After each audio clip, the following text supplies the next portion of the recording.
Hey guys, Renee here. Welcome back to my channel. Today we're going to be talking about my top 10 shoujo manga.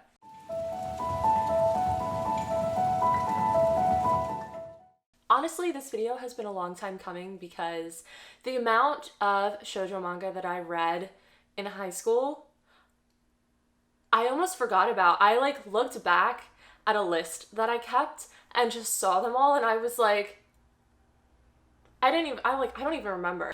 But there were some that just jumped off the page to me and there were just some really fond memories of these manga.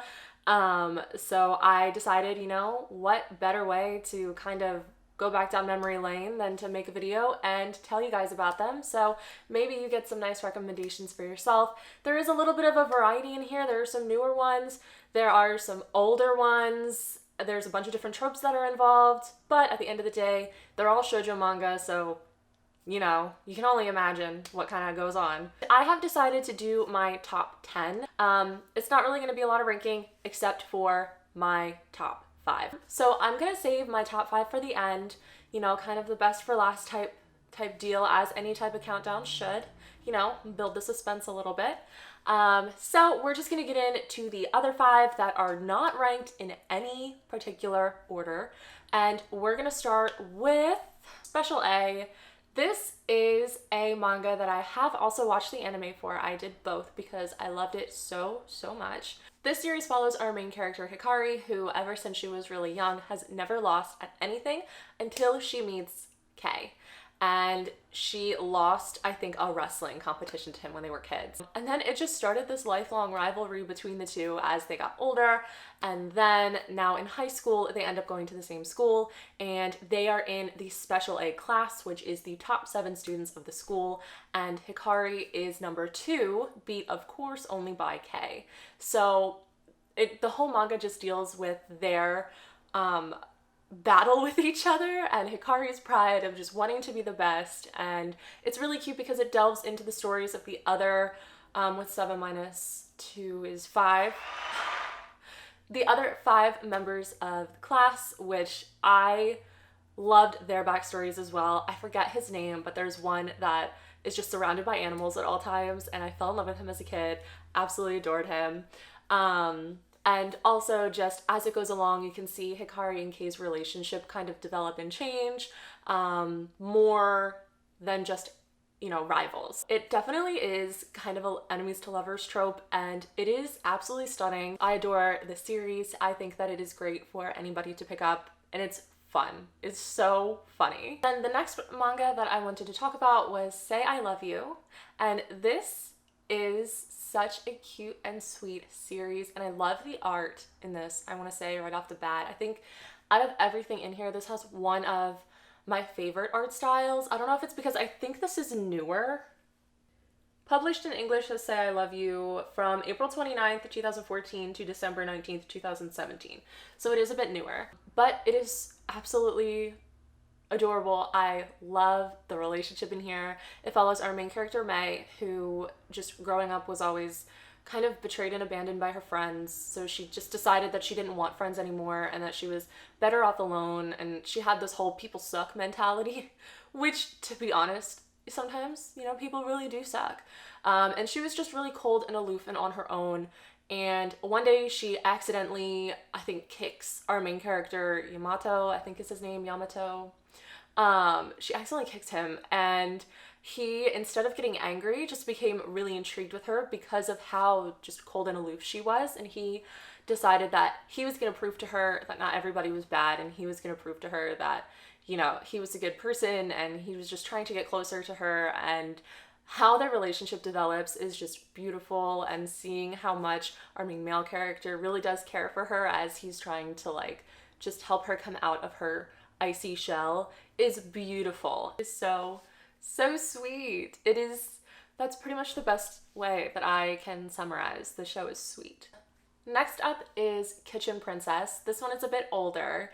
And I remember it took me a while to read this because I hated cooking when I was a kid and this does focus very heavily on cooking, clearly by the title, Kitchen Princess. But Kitchen Princess pretty much follows our main character, Najika, who is an orphan, and she develops a love for food and cooking, and she cooks for everyone at the orphanage, and then she eventually one day decides to leave the orphanage and go to a school in, I think, Tokyo, to just get a better education for it, and also to see if she can find what she calls her flan prince, who essentially touched her heart with his flan dish when she was younger. So she's older now and she goes off to school and she's not really popular with her classmates. I forget exactly why, it's been so long since I read this, but they just end up not liking her. And I'm pretty sure it had something to do with how much she ate. I don't remember, but it was just weird. Except for these two boys, I believe they were twins, Daichi and Sora, and they end up helping her and becoming her good friends. And it pretty much just goes through her story of, you know, her pursuing her love of cooking at the school. And obviously there is a love connection, you know, it's a romance, but it was just so sweet, and it was definitely a story unlike something that I had read before. It definitely didn't feel like the typical shoujo relationships. And even though it involved cooking, it very heavily involved cooking. It was just so enjoyable. Like, it made me want to start cooking, and then I got to my kitchen and I said no. Then we have LDK, and I always struggle to say our main female character's name. I think it's Aoi. It's Aoi. But for the sake of not embarrassing myself in this video, I'm just going to call her our main female lead, our main protagonist here. And she decides to stay home and live alone in her apartment when her parents decide to move away. So she's living alone while in high school. And she finds out that the prince of her high school, Shusei, actually lives next door.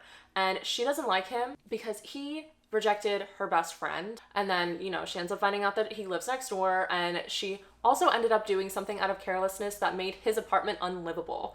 So he ends up moving in with her and living in her apartment since, you know, there's room. Her parents moved out. So it has this beautiful enemies to lovers trope along with the well-loved forced living situation. I love those moments. And it is very funny, and it pretty much just goes over their relationship and how it develops as they're living together, and then just kind of delving more into their pasts and personalities, and obviously a relationship forms. And it's honestly, I feel like this one is definitely one of the ones that's a little bit more cliche. It kind of blends in with some of the other manga that I've read in terms of just the characters and the relationship, but there is just something about this one, and I still can't quite put my finger on what it is, that sets it apart from some others. I don't know, I loved this one. Then the next manga, the last manga in the lower 5 of the ones I'm going to discuss, is The Gentleman's Alliance Cross, and this one took me very much by surprise with how much I loved it. It essentially, the plot was kind of weird and hard to explain, but I'm gonna try to word this as best I can, and I might even just summarize it from my phone. But it follows our main character, Heine, who ends up attending this Imperial Academy. It's an elite school, and it divides its students by ranks: gold, silver, and bronze. There's only one gold member in the entire school, and he just so happens to be this boy that Heine has just had a crush on for so long. His name is Shizumasa? Masa? Yes, Shizumasa. And they call him the Emperor because he's the head of the student council. And our poor main character, even though she has had this big crush on him, has not been able to really speak to him or interact with him just because of the differences in rank. Bronze typically does not ever really get a chance to interact with the gold student, but she does get this chance to become his bodyguard. And she jumps at the opportunity, and she gets inducted into the school council as well. And she's finally able to get closer to him and get to know him, but then she discovers that the student council is not all it's cracked up to be, and there's a lot of secrets, and just a lot going on. There's this big mystery, and honestly, it takes this school manga and makes it kind of badass and interesting.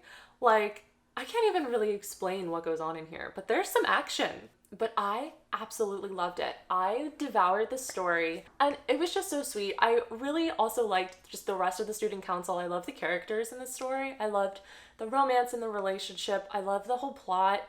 It was just so interesting. And oddly enough, like when you look at the cover, you kind of think, you know, magic, but I feel, if I remember correctly, there's no magic in here. There is some action, but there's really no magic. I can't recommend it enough. Okay, so now we're getting into my top 5. Now these are going to be ranked. I definitely have an order to these, but all of these, literally, I cannot stress enough how much I love these manga. So, without further ado, we're just going to get right to it and start with number 5, which is Madesama. I love this so much. It is so funny. And I love the characters. Our main female character is Misaki, and our main male lead is Usui. And Usui is one of my manga boyfriends. Misaki is one of my manga girlfriends. We love them, and we love them together. We stan. But essentially, it follows Misaki, who starts going to this school that was previously an all-boys school. So there isn't as many girls. And then Misaki ends up becoming the first female student body president. And she's a hard ass. Like, she got the nickname the Demon President because she was just so strict and just had this really firm iron rule, and she was just scary almost. But the other side of Misaki is that she ends up actually needing to work at a maid cafe to support her family because her family isn't that financially well off. So she is this hard ass, strict, scary demon president at school, and then she ends up having to be this really sweet kiss ass maid at a maid cafe to earn money for her family. And she isn't necessarily proud of it, and she never wanted anyone at her school to find out. But, of course, someone from the school has to find out, and it ends up being the most popular boy in school, Usui, who ends up realizing her secret. And the whole story just kind of goes on about our two main characters getting to know each other better, and you just slowly see Misaki's walls come down, and it is just beautiful.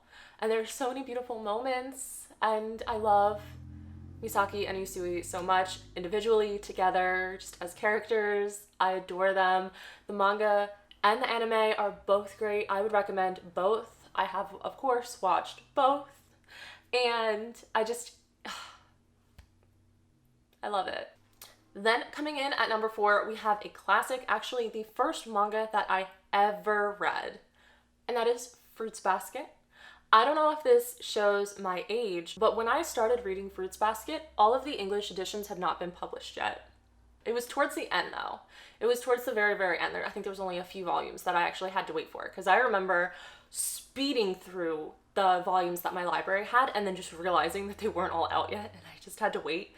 I loved this, and if you don't know what it is about our main character, Toru. She is an orphan, and she is living in a tent when she actually gets taken in by the Soma family, and ends up living with Shigure, Kyo, and Yuki. Kyo and Yuki are her age, so they all go to school together. Shigure is older. But she discovers that that family has this huge secret and curse where every time they are embraced by a member of the opposite sex, they turn into an animal of the Chinese zodiac.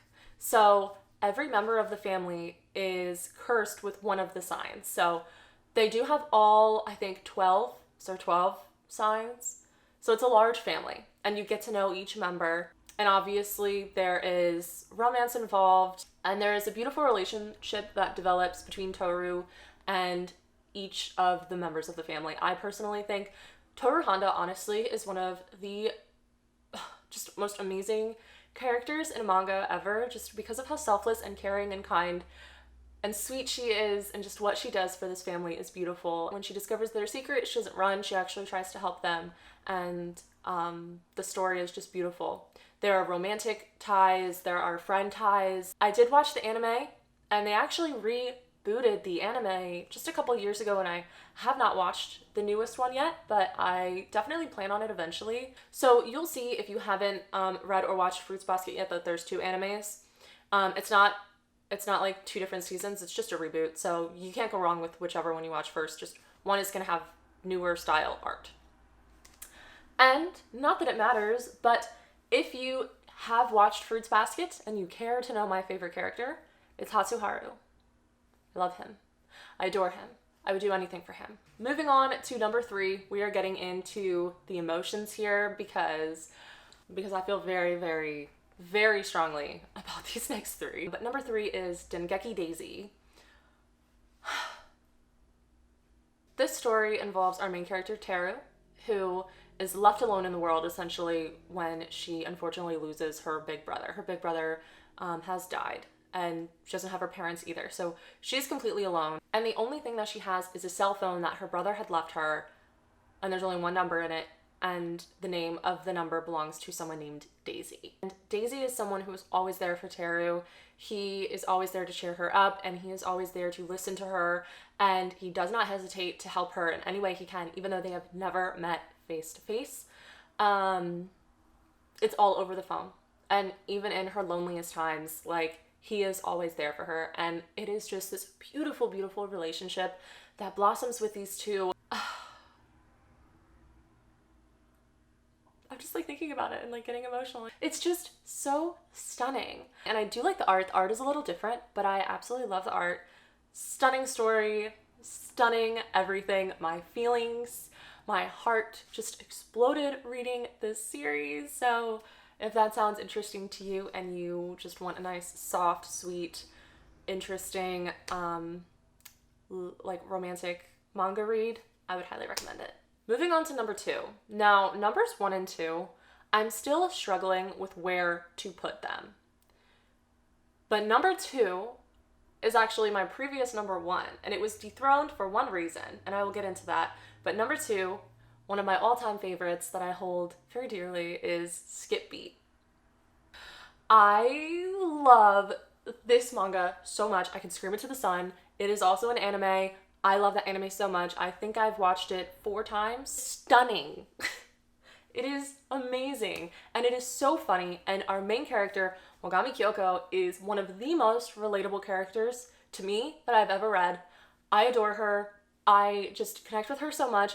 And so to give you a summary on what it's about our main character, Kyoko, who ends up dropping everything and moving to Tokyo to be with her one true love named Sho, who is a rising star. He is a rising singer, and he is becoming like a new hot celebrity.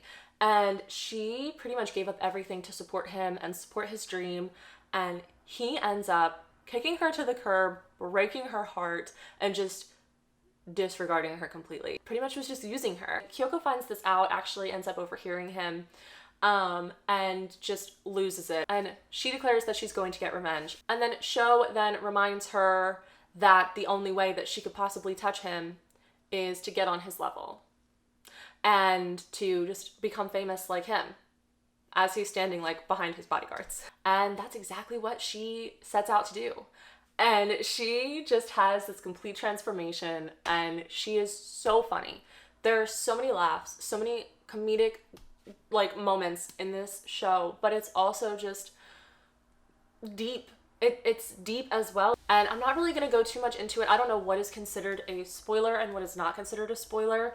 So I'm not really going to go into much else, but there is a lot of romance that happens. There is, another guy that is also famous. Everyone's a star in this book. It just takes place in show business, whether that be singing or acting or modeling, you name it. And the only reason that this one got dethroned is because I do think it was just too long. Like Skippy, I can't even remember how many volumes there were or how many chapters there were, but it was too long. Honestly, I think there's like 46 volumes out, and I don't think it's finished. I can't even remember if I read the most recent volumes. I don't think I did. I think I read up to like volume 38. Something like that. It's just so long. And that's the only reason why I didn't keep it at number 1, but regardless, I still absolutely love the story, the series, these characters, everything. I will literally scream about it to the sun. And like I said, Mogami Kyoko is one of the most relatable characters to me. Her personality and just what she's dealt with and how she handles things is very much me. So if you've seen Skip Beat, and if you want to know what that means, just read it or watch it. You can get a pretty good view if you watch it too. Even though I do think that Skip Beat deserved a second season, especially since the manga's long as shit. Where did it go? Why did it not happen? And then my number 1 favorite shoujo manga. I honestly Don't even know if it's technically considered shoujo. I feel like it is, but it's romance nonetheless. And that is Orange. I read Orange very recently, like within the past few months, and I've talked about it several times on this channel. So you might have known that this was coming, but oh my god, this story just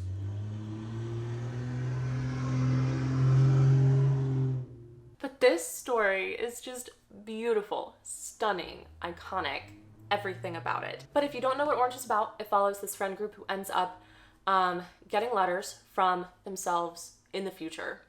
So there are two different timelines in this story. It takes place when they're younger and receiving these letters, and then when they're older and like dealing with the after effects of what happened and like just seeing what became of them. And essentially in those letters, it talks about what they want their past selves to change, because there is a huge regret that they all carry with them as they're older. And that is the point of these letters, is they want that burden, they want that regret to be fixed. They all have the same regret. And that regret is just so sad. And it's not a spoiler because I'm pretty sure it says this in the synopsis, but one of their friends ends up passing away. And as they're older, it's like they're living with that grief of him not being there. And that is what the letters are for, is because they want their past selves when they're younger to fix certain things, to try to save his life so that he would be with them in the future. And it is absolutely heartbreaking to read. Like, I sobbed while reading this series. And I also laughed several times. Like, there's a lot of funny moments. There's a lot of sweet moments. Obviously, there's a romance that takes place. And it's beautiful. The romance that happens is absolutely stunning. It's beautiful. The dynamic of the friends is amazing. And how it flips back and forth in time is done so well. And overall, I just can't express enough how beautiful this story is. So if you're into that kind of stuff, and if that sounds interesting to you, and you feel like you might be able to handle a nice cry, then I would read it in a heartbeat. Even if you don't like shoujo manga, I'm assuming if you clicked on this video that you are into shoujo manga, but by the chance, for whatever reason, you clicked on this video and don't like shoujo manga, if you were going to read anything in this list, I hope it's Orange. So yeah, that is all 10 mangas. And also, I wanted to just quickly mention 3 shoujos that I have watched but never read. But I feel like if I read them, I would adore them and they would be on this list. And that is Toradora, Lovely Complex, and Nana. And Nana, I don't think is technically shoujo because it is more mature. But regardless, it's one of my favorites of all time. And all 3 of those I really, really love. And I just had to mention that. But yeah, that's pretty much all that I have for you. Those are my top 10 shoujo manga of all time. If you have any recommendations of shoujo manga that I didn't mention, please leave them down below. I'm always looking for new manga to read. And if you liked any of these in here, go ahead and let me know, like, what was your favorite. I'm very curious. So yeah, if you like this video, please go ahead and hit that like button to support this channel, and also hit subscribe to keep up with me and follow me on my reading journey. And then once again, like always, all my socials are down below as well if you'd like to keep up with me a little bit more closely, see my cosplay, my life, stuff like that. Instagram, Twitter, Goodreads, they're all down below. And yeah, once again, I hope you like this video, and I will see you in the next one.